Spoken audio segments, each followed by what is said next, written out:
here last night, No. or I mean, the night before, or anything? Any reason she would leave? No. Okay. Because the rumor going around, people telling us that she was afraid to come home. I don't know if that's, I mean, you know how people go sometimes. But That was nothing like that. okay. So, She wouldn't have to be here. I mean, they're right. They ain't like that. It's never like that. this is nothing. Imagine this. It's a quiet evening in a small West Virginia town, the kind where everyone knows your name and secrets don't stay buried long.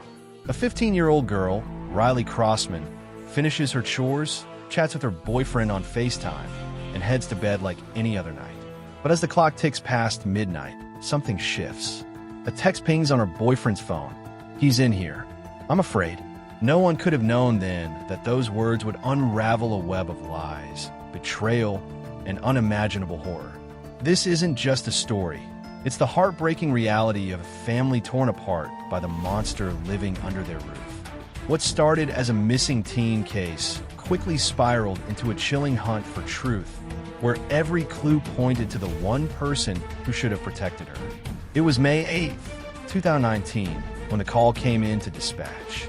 Chantel Oakley, Riley's mother, sounded frantic on the line. Her daughter hadn't come home, hadn't texted back, nothing. Riley was a typical teenager. Messy room, full of dreams, maybe a bit rebellious, but she wasn't the type to vanish without a word. Officers arrived at the modest home in Berkeley Springs, greeted by Chantel and her boyfriend of a year and a half, Andy McCauley.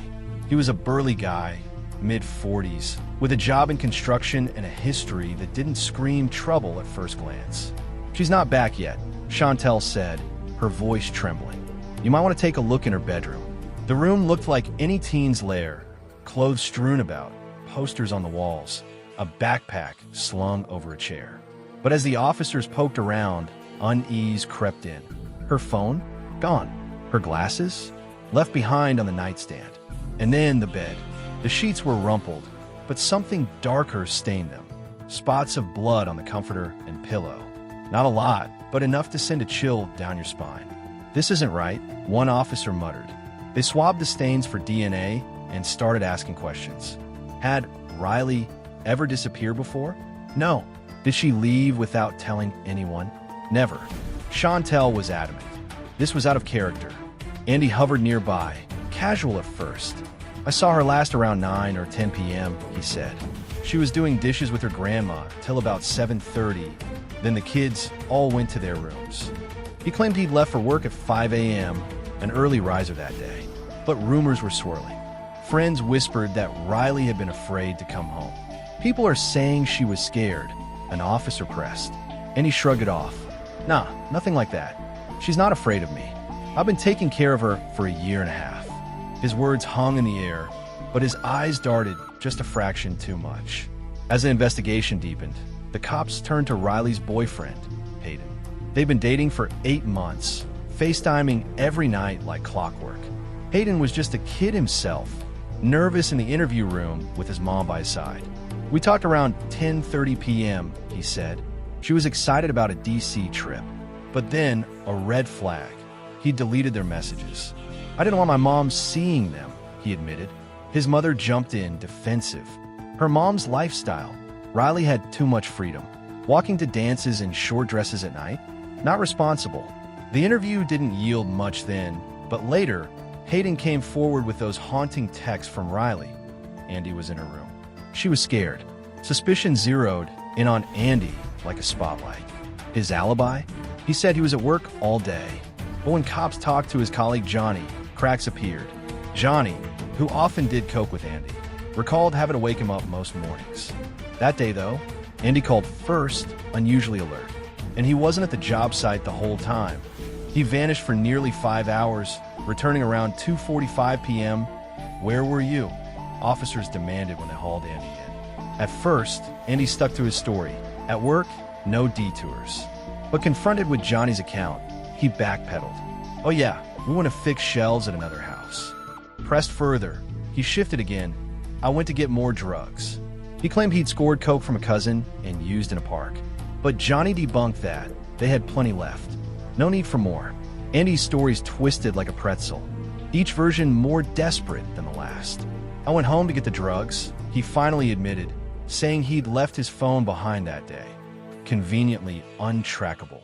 The detectives weren't buying it. "You're not being honest," one said, leaning in. "We know you weren't buying drugs. Were you really?" Andy's face flushed, but he held firm. They ramped up the pressure, painting the picture. Riley didn't run away. Her money, clothes, charger, all still there. "Someone took her from that house," they said. "She didn't wander off." Andy nodded solemnly, but his calm demeanor fell off, like a mask slipping just enough to reveal the void beneath. Then came the bombshell texts. Her last message to Hayden: "He's in here. I'm afraid." And the FaceTime was still on. Andy's eyes widened. "That's crazy. I was never in her room. She's not scared of me. Ask her mom." He swore on the Bible, insisted they'd never argued, that Riley loved him like family. In a year and a half, not one conflict, he claimed. But the cops pushed. Why would she say that? What goes on behind closed doors? Andy had no answer, just denials piling up like sandbags against a flood. While Andy squirmed, lab results trickled in. The blood on the sheets? A match to Riley's DNA, mixed with saliva. It suggested a struggle, perhaps her face pressed into the pillow to muffle screams.